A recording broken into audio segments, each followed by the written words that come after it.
Dan inilah momen yang begitu membekas dalam ingatan Pak Budi. Lah, gimana nggak kaget?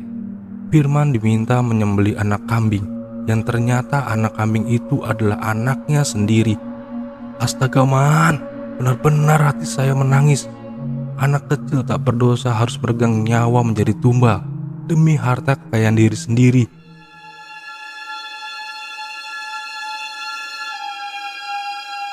Apa kabar kalian? Saya harap kita semua dalam lindungan Allah Subhanahu wa Ta'ala.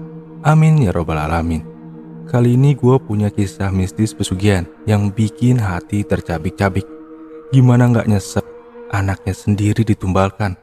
Narasumber yang bernama Pak Budi menceritakan ketika beliau mengantar temannya buat melakukan pesugihan yang katanya tanpa tumbal. Namun ketika melakukan ritual pesugihan, pelaku harus menyembelih seekor anak kambing. Tapi yang terlihat oleh si narasumber, anak kambing itu merupakan anak temannya sendiri. Lantas bagaimana kelanjutannya? Dan cerita misteri pun dimulai.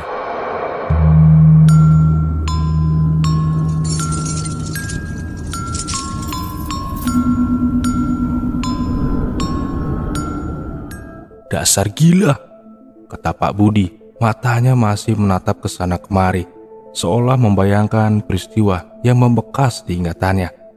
Gila kenapa sih Pak? Tanyaku. Lah gimana gak gila mas? Anaknya sendiri disembelih gara-gara mau kaya. Obrolan di warung kopi dekat rumah ini semakin membuatku penasaran. Hingga awalnya wajah Pak Budi terlihat tenang, menjadi berubah karena tak nyaman harus menceritakan kejadian mengerikan itu. Tatapannya lurus ke depan, seolah sedang mengumpulkan potongan cerita yang sudah lama terjadi. Hingga akhirnya Pak Budi mengatakan sesuatu. Kamu ngerti daerah ini? Ya, di sana tempat kejadiannya. Di sini gue nggak jelasin nama daerahnya ya, selain kurang baik dan takut terjadi kesalahpahaman. Cerita pesugihan ini bermula sekitar tahun 2000-an. Kala itu Pak Budi masih bekerja di daerah yang dimaksud. Nah, di sana juga Pak Budi kenal dengan Firman, teman satu kantornya. Tapi setelah di PHK, Pak Budi sudah tidak bertemu lagi dengan Firman. Namun selang beberapa tahun, Pak Budi kedatangan tamu yang tidak lain adalah Firman. Di sini Firman bercerita kalau dia habis mengalami kerugian besar sampai ditinggal istrinya, dan sekarang dia hidup bersama dengan anaknya. Terus yang lebih ngenesnya lagi, Firman yang sekarang jauh berbeda. Badannya terlihat kurus dan tidak terawat. Mungkin karena banyak pikiran. Permisi Pak Budi, saya datang jauh-jauh dari kampung ingin menemui Bapak. Karena hanya Pak Budi yang bisa membantu saya. Terang Firman yang membuat Pak Budi kebingungan. Maksud kamu apa man? Jadi saya minta Bapak untuk antar saya ke orang pintar yang bisa bantu buat pesugihan. Istilahnya, maksud kedatangan Firman ini untuk pesugihan. Saya sudah tidak kuat hidup melarat. Saya mau kaya Pak. Terang Firman bercerita kepada Pak Budi. Pak, saya sudah gak punya apa-apa. Rumah, mobil, sudah saya jual. Saya sudah sakit hati Pak. Pokoknya Pak Budi harus bantu saya. Habis ini Bapak antar saya ke daerah sana. Bapak tahu kan tempatnya? Kamu itu istighfar man, jangan main-main. Pesugihan itu resikonya nyawa man. Jawab tegas Pak Budi mendengar ucapan Firman tadi. Tapi amarah dan nafsu dalam diri Firman seakan membulatkan tekadnya untuk pesugihan. Dia sudah tidak peduli lagi dengan nyawanya. Setelah dibujuk dengan memohon, Pak Budi dengan berat hati mengiyakan permintaan Firman untuk diantar.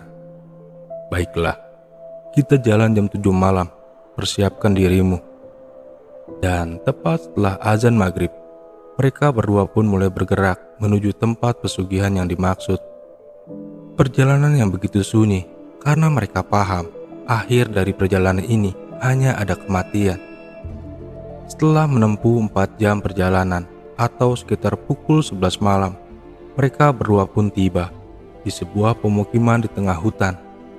Belum juga melangkah, mereka berdua sudah disambut bau kemenyan yang entah dari mana asalnya. Sepertinya warga sini sudah biasa dengan aroma kemenyan. Lain halnya dengan mereka berdua yang malah ketakutan. "Gimana? Kamu masih mau nyugi, Man? Angker begini?" tanya Pak Budi coba merubah pendirian temannya itu. "Yakin, Pak? Saya yakin." "Ya sudah, kita coba tanya salah satu warga."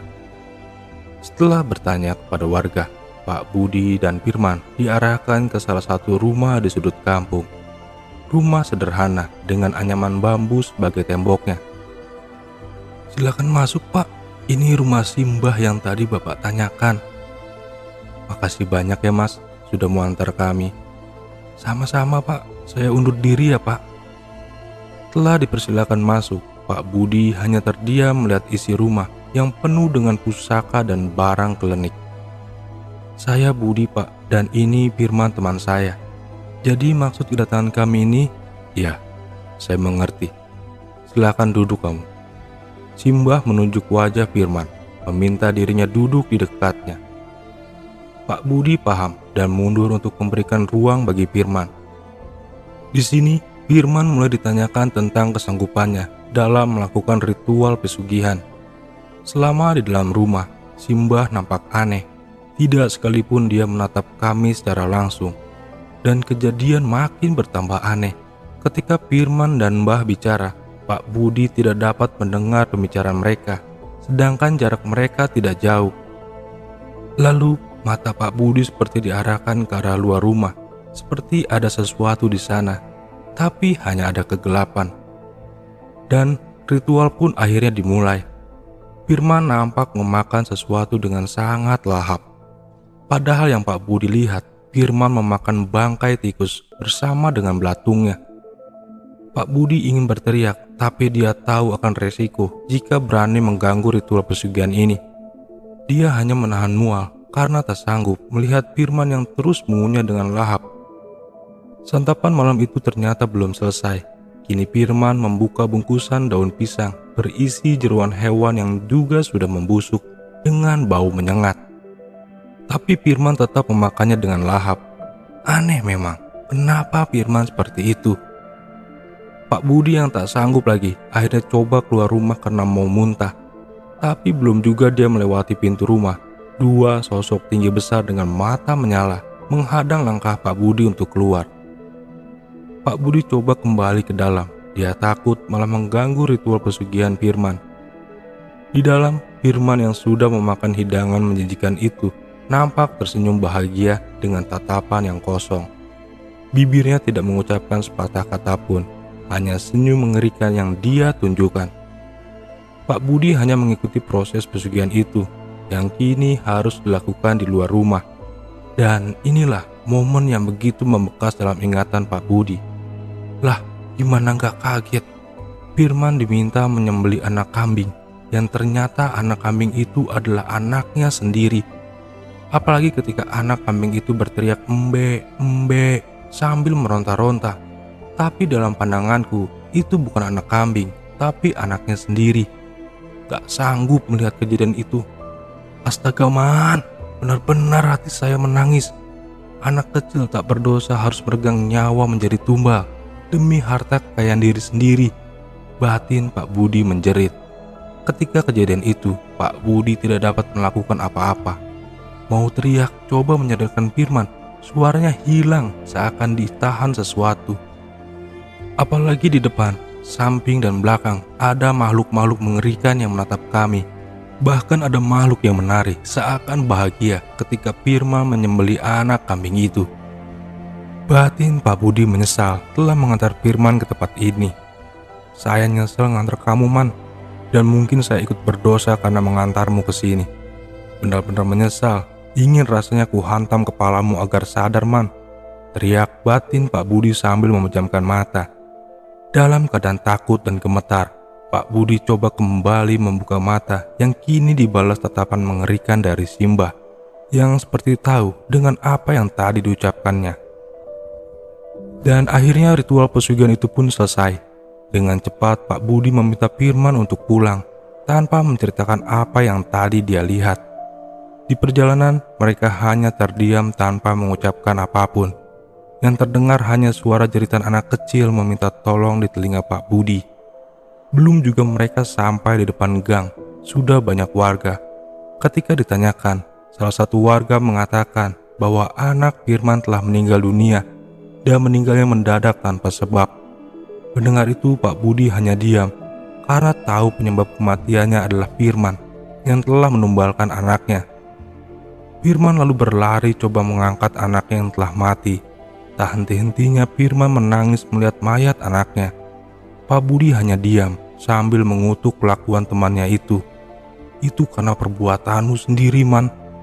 Gumam Pak Budi sambil berlalu pergi tanpa berpamitan dengan Firman. Dan sampai sekarang saya tidak mendengar kabarnya lagi. Entah dia mati menjadi tumbal atau hidup bergelimang harta dari pesugihan. Semiskin-miskinnya hidup saya lebih baik hidup seperti ini daripada harus menukar akidah dan iman saya. Miskin bukan pilihan, kaya juga bukan keberuntungan. Kita bisa mengubah hidup dengan bekerja keras dan beribadah. Allah Subhanahu wa Ta'ala akan memudahkan kita jika kita dekat dengannya. Semoga ini bisa menjadi pembelajaran bagi kita semua. Dan cerita misteri pun selesai. Terima kasih.